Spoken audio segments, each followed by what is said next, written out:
Muy buenas noches tengan todos y bienvenidos una semana más a este podcast que tiene por nombre De que vuelan, vuelan, donde como ya saben hablamos de leyendas, espantos, cuentos de caminos, mitos y demás temas que cuando éramos niños nos causaban terror, pero que siempre nos entretenían por demás. Mi nombre, como ya los he dicho en los anteriores podcasts, es Jesús Javier Sierra. Y ahora comenzamos con una pequeña introducción de lo que será el tema de esta semana. Como todo mito, este pasaje de la historia chilena brinda información de carácter social, cultural y étnico. El mito, como la religión y el arte, tiene su propia lógica y es, en muchas veces, refractario a una tentativa racionalizadora. El mito garantiza y respalda a algo. Estos abordan diversos temas, como por ejemplo los orígenes, en los cuales tenemos al mundo, la naturaleza, el ser humano, animales y plantas. Relatos sobre la sociedad, donde podemos hablar de un clan. Y las relaciones de parentesco, bien sea sobre la caza, pesca y agricultura. Sobre el fuego y el culto a las divinidades y los muertos. También podemos tener a los ritos de iniciación, y sobre la medicina natural. El mito es historia verdadera porque es historia sagrada, no solo por su contenido, sino también por las concretas fuerzas sagradas que movilizan. Los mitos no pueden ser historias falsas. Su verdad no es de orden lógico, ni de orden histórico. Es sobre todo de orden religioso. Es historia verdadera por su contenido, relato de hechos realmente acontecidos, comenzando por los grandiosos orígenes. Obviamente esta leyenda se podría tomar como un mito, por lo anteriormente expresado. Pero antes de entrar en ella, tenemos que hablar del lugar donde geográficamente tiene procedencia esta. Y hablamos de nada más y nada menos de el archipiélago de Chiloé. La mitología chilota está formada por los mitos, leyendas y creencias de los habitantes del archipiélago de Chiloé, ubicado al sur de Chile. En esta mitología, que continúa vigente en el siglo XXI, se refleja la importancia que tiene el mar en la vida de los chilotes. La mitología chilota se formó a partir de la mezcla de antiguas religiones de los pueblos indígenas, entre los cuales tenemos a los chonos y a los huiliches. Perdón, no es mi intención decir esta vaina mal, sino que, no sé. Prosigo. Estas tribus, culturas, etnias, habitaron esta zona, y de las leyendas y supersticiones traídas por los conquistadores españoles, que en 1567 comenzaron el proceso de conquista en Chiloé, y con ello el inicio de la fusión de elementos o sincretismo que formarían una mitología propia. Esta mitología creció y prosperó al mantenerse muy aislada de otras creencias y mitos que se desarrollaron o existen en Chile, debido al aislamiento que sufrió el archipiélago al quedar separado del resto de las posesiones españolas en Chile, cuando fueron abandonadas o destruidas por los mapuches todas las ciudades entre el río Biobío, valga destacar que yo vivo en esa región, y el canal de Chacao. Yo pensé que esa vaina estaba en Caracas. Después de la batalla de Curalaba en 1598. Dentro de esta mitología existen ciertas jerarquías, ninguna más altas que las que corresponden a los seres llamados Tentembilú y Caicadilú, los cuales son seres mitológicos, serpientes de la mitología mapuche, y en las últimas décadas del siglo XX fueron también reintroducidos en la mitología chilota. quienes después de una lucha legendaria y titánica crearon el archipiélago. Pero en estas, digamos, deidades no tienen cabida los seres terrestres, por los cuales no hablaremos de jerarquías para ellos. No obstante, a ciertas personas se le atribuyen ciertos poderes mágicos. Existe la creencia en brujos, quienes poseen la capacidad de supuestamente volar y tendrían bajo su mandato a varias criaturas, tales como la protagonista del podcast de esta semana, el Imbunche. Además, se recurre a los machis. ¿Quiénes son los machis? Pues les digo. Son practicantes de la medicina y el chamanismo, que desempeñaron, bueno, aquí me confundí, pero ustedes me entendieron, una función de gran trascendencia en la cultura de los araucanos. Ok, prosigo. Dichos machis desarrollan un rol importante dentro de la cultura y religión de mapuches, pero que en Chiloé tienen características y funciones parcialmente diferentes. Y bien, ya habiendo hablado un poco de lo que son los mitos, su importancia dentro del folclore de cada país, y también aclarado el origen geográfico, obviamente, de la leyenda de esta semana, es necesario que entremos por fin en materia. Vamos a hablar esta semana de nada más y nada menos que del Imbunche. Ay, Dios santo. El Imbunche o Imbunche, porque se puede escribir de ambas formas, es decir, con B corta y N o B larga y M, esta palabra viene del mapudungún, lengua nativa de los mapuches, que en esa lengua se dice infunche, que significa persona deforme. Es un ser de la mitología mapuche y de la mitología chilota, como anteriormente mencioné. En Chiloé también recibe el nombre de machucho, butamacho o chivato.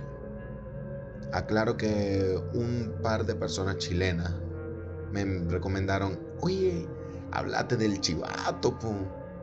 Y cuando me puse a buscar acerca del Imbunche, porque este tema lo había escuchado en otro podcast, me pareció muy llamativo y yo dije, coño, primero voy a buscar este y tal. Sorpresa grata es que estábamos hablando del mismo ser. Pero prosigo.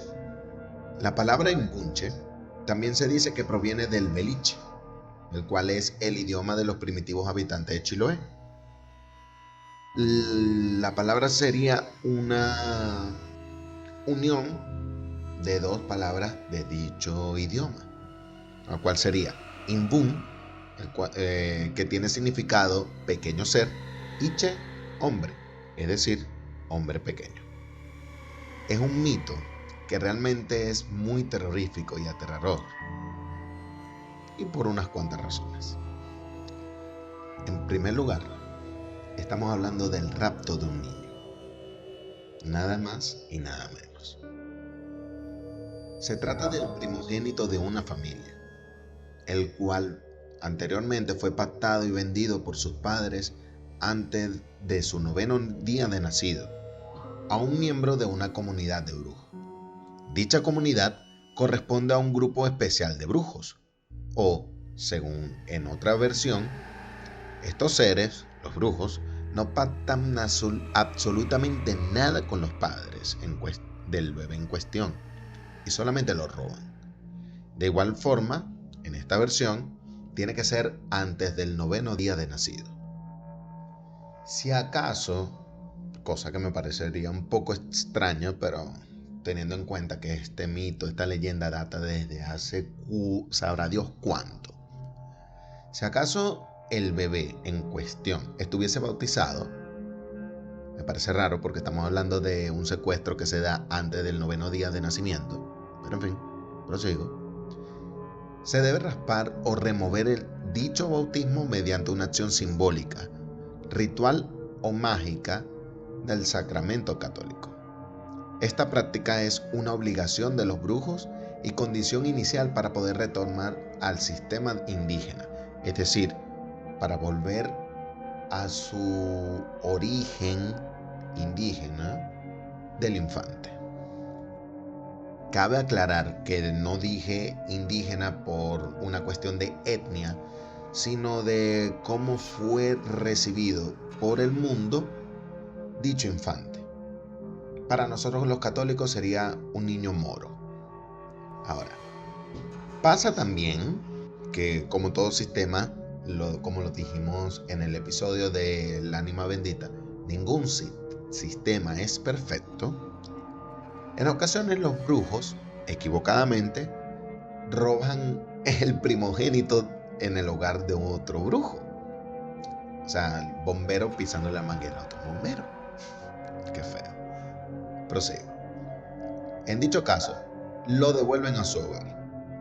Pero, si ya el proceso de, entre comillas, transformación ha empezado, ya no pueden reparar el daño ni deformaciones que haya sufrido el infante. El primero, que es en su pierna.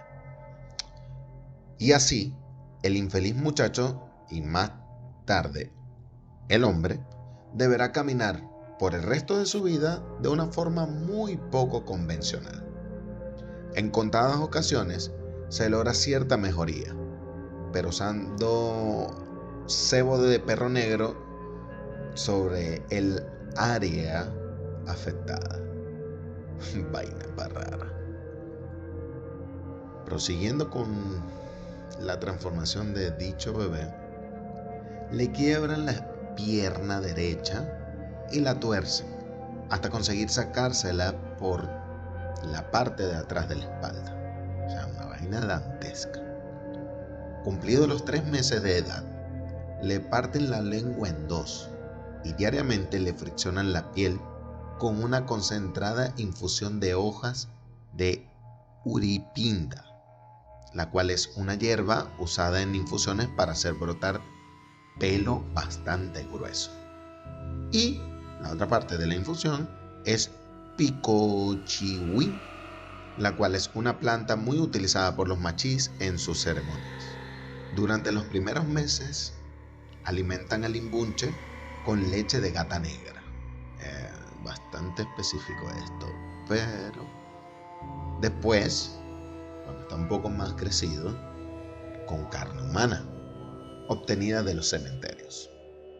Con este tratamiento, logran hacer perder totalmente el aspecto humano y transformarlo en un horrible monstruo carnívoro que prácticamente pasa a ser un ser antropófago. En consecuencia de todo lo anteriormente mencionado, el bebé tiene la capacidad de deformarse y dislocar sus miembros. ¡Ay, qué bonito bebé!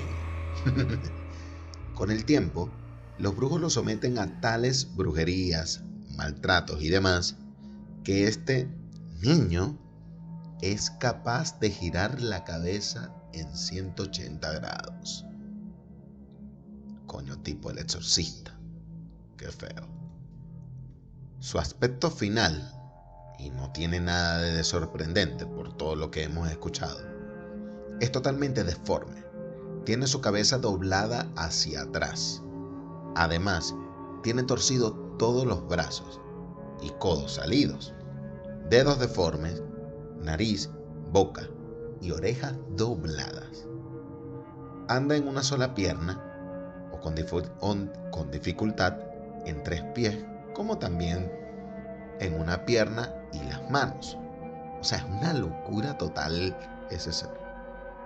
Pues la otra pierna está pegada por detrás del cuello o la nuca. No olviden este detalle. El imbunche, cosa que no nos debería de asombrar, no puede hablar y solo emite sonidos guturales ásperos y desagradables. La leyenda cuenta que este sería un ser que protege la entrada de la cueva de los brujos o calcus. Las leyendas chilotas Dicen, además, que el imbunche será una especie de consultor de los brujos de Chiloé, ya que, y a pesar de no haber sido iniciado en la brujería, coño, ni siquiera le dieron chance a crearse, se lo robaron de 9 días, por Dios. Pero bueno, este ha adquirido una infinidad de conocimientos durante su vida en la cueva. Además, sería usado como un instrumento para venganzas o maleficios. Sí, qué novedad. Este ser solo conserva de humano cierta comprensión necesaria para reconocer a los brujos. Su papel consiste en cuidar la entrada de la cueva donde la brujería se desarrolla. El imbunche saldría de la cueva muy contadas veces, bien sea cuando se cambia de esta, cuando ha sido destruida o cuando la cueva ha sido descubierta. Y en ocasiones cuando los brujos necesitan de él para hacer cierto pololito, marañita, matar a un tigre, qué sé yo. Para ello, lo llevarían azotando hasta el lugar que sería su nuevo hogar o donde quieran que los brujos causen daño. Durante el camino, iría dando gritos que aterran a los habitantes del lugar. Dichos gritos alertan y anuncian la proximidad de alguna desgracia. En ocasiones, los brujos lo sacan para llevarlo a otro distrito. Coño, esta gente está súper organizada. Donde se celebraría el Consejo de Brujos de 2 o más jurisdicciones. Casi estamos hablando de la ONU de los brujos. El imbunche obtendría su alimento principalmente de los brujos. Y solo cuando la comida escaseara, estos le permiten a dicha criatura salir de la cueva que protege para que pueda buscar su sustento.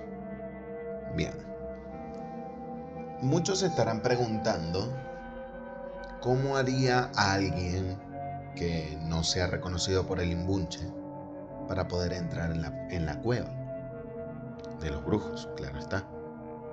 Y aquí es donde todo lo terrorífico, serio y macabroso que hemos estado hablando se va para el culo, literalmente. Si alguien desea penetrar en la cueva vigilada por el imbunche, se dice que primero tiene que hacer una reverencia. Posteriormente, tiene que besarle el ano. No leí mal, usted escuchó bien. Estamos hablando del hueco del culo.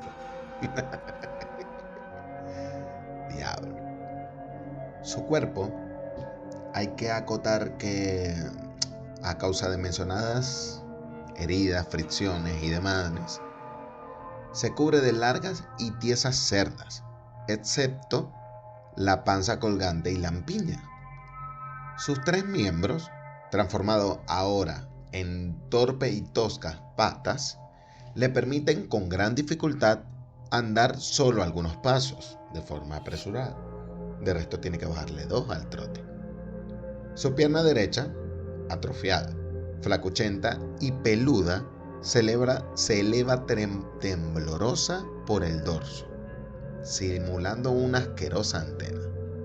El aspecto de su cara es velluda, es horrenda, y su boca siempre está babeante. Solo puede emitir un balido semejante al de un chivo. Este sonido adquiere carantes lastimeros, cuando el monstruo tiene hambre. Coño, es que cuando el hambre pega. En esta forma recuerda a los brujos que no le han proporcionado su ración de cadáveres o que no ha logrado atrapar a ningún intruso en las cercanías de su morada. Es que coño, repito, cuando el hambre pega, es algo fuerte, ¿no? Pero bien, ya habiendo hablado de el origen, cómo se crea, para qué lo crean y cómo lo crean al imbunche, tenemos que hablar también de su desenlace. Terminada su misión, cierra la entrada de la cueva con una gran piedra y se dedica a su único deleite, comer carne humana. Pero el imbunche o machuco de la cueva, nombre con el cual también se le conoce, es de corta vida, envejeciendo muy prematuramente. Cuando llega a determinada edad, los brujos lo sacrifican de una forma implacable. Charquean su carne como la de un animal cualquiera y la reparten entre los brujos favoritos o los de más alta jerarquía. Con este charqui, ellos preparan una famosa panacea envidiada por todos los médicos del mundo, así se asegura. Y de acuerdo al siguiente procedimiento, se toma un trozo del charqui, se tuesta en una cayena hasta que éste es quemado. Una vez carbonizado, se reduce a polvo fino en un mortero de tique. Se depositan las cenizas en un sedazo hecho de pelos de niño moro, que ya ustedes saben, estamos hablando de un niño no bautizado, y finalmente se hierve en agua de traille durante un poco tiempo. Los afortunados, si así se le puede decir, pero así se asegura, los afortunados enfermos que toman una dosis de este maravilloso medicamento dicen que se curan de todos sus males y por increíble que parezca, solo llegarán a morir de viejos. Pero bueno, ustedes ya saben que nosotros no estamos acá para decir qué es verdad o qué es mentira. La grasa del imbunche constituye otro elemento muy cotizado por los machis. Con ella preparan ungüentos que hacen desaparecer el reumatismo y calman todos los tipos de dolores, siendo de gran utilidad. También durante las maniobras para componer huesos rotos. Ustedes saben que las hierbas medicinales, que los viejos saben sus vainas, puede ser. Algunos machis muy destacados en su profesión fabrican además con dicha grasa una crema muy pero muy fina aromatizada con extracto de alcohol de papa. Prácticamente estamos hablando de vodka, pero bueno, con hierbas especiales. Esta crema tiene la increíble virtud de embellecer y especialmente rejuvenecer el rostro en general, por sobre todo al cutis femenino. Ya después de haber hablado de nacimiento, vida y muerte del imbunche, por decirlo de una forma, entramos en la parte de los testimonios, sobrevivientes o testigos de lo que son las leyendas citadas en este podcast, en el cual tenemos lo siguiente. Afirman algunos habitantes del pintoresco pueblo de Chonchi que el modesto poblador de esta localidad, apodado Juan del Sol, fue raptado cuando niño por los brujos para transformarlo en un imbunche. Pero, afortunadamente para él, y probablemente sabemos quiénes eran sus padres, solamente alcanzaron a quebrarle y torcerle la pierna derecha. Al informarse que este se trataba de un brujo, obviamente, lo restituyeron de inmediato a su hogar, aunque con las deformaciones que aún hoy en día se dice que conserva. ¡Qué molleza al lado! En 1880 se realizó en Chiloé un famoso proceso sobre brujería, partes del cual fueron publicadas en un folleto titulado Los brujos de Chiloé, por el Dr. Ferrer, en su Historia General de la Medicina de Chile, pero que estamos hablando de 1800 y tanto. Y ustedes saben que la medicina es una rama gris. Pero bueno, no vamos a entrar en detalles. Uno de los testigos declaró que en la cueva de Kikaki vio a dos seres completamente desfigurados, que se parecían el uno a lo que se conoce como el chivato, porque se arrastraba, y al otro lo describe como un hombre desnudo, con barba y pelos completamente blancos, que supuestamente le llegaba a la mitad del cuerpo. A este último le conocían con el nombre de Limbunche, y a aquel otro, como anteriormente dije, el nombre de Chivato.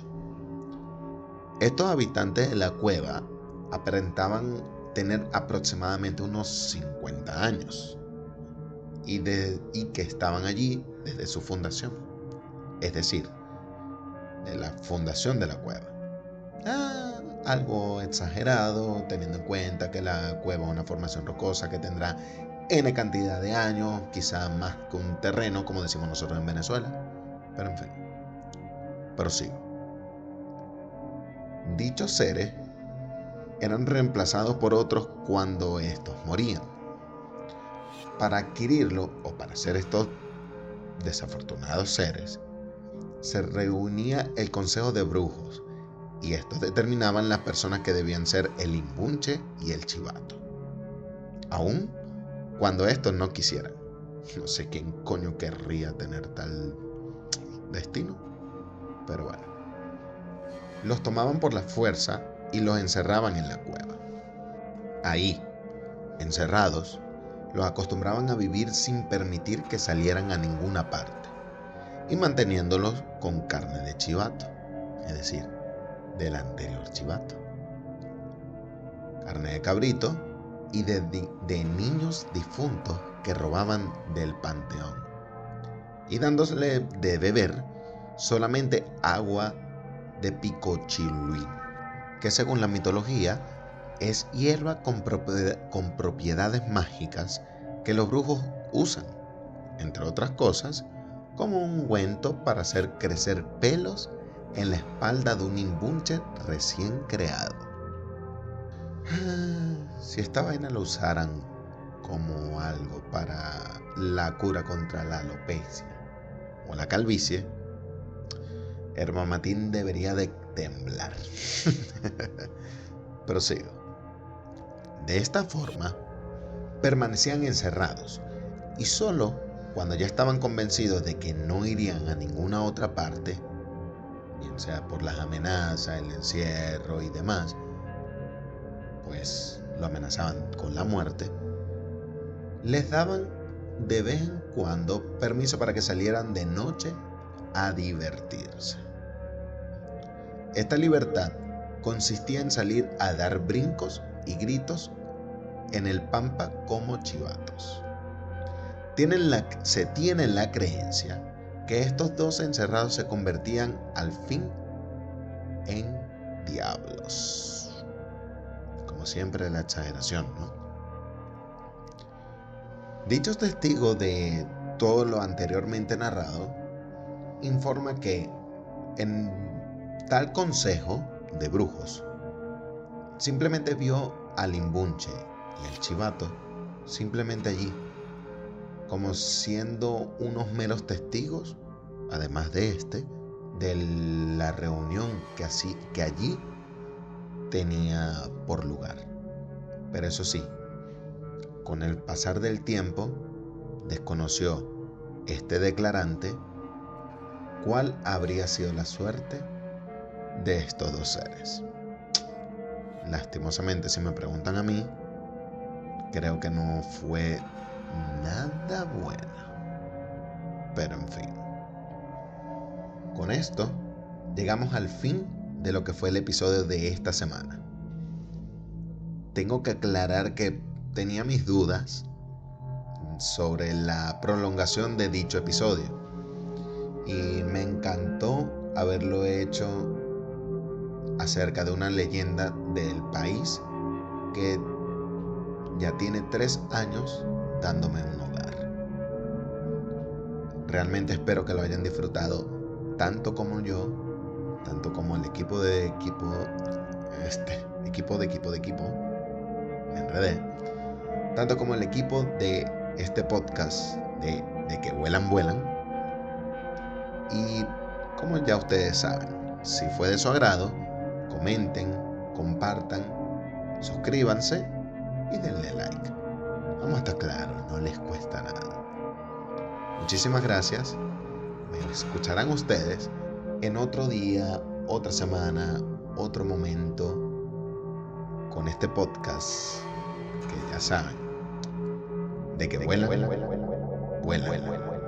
Hasta la próxima.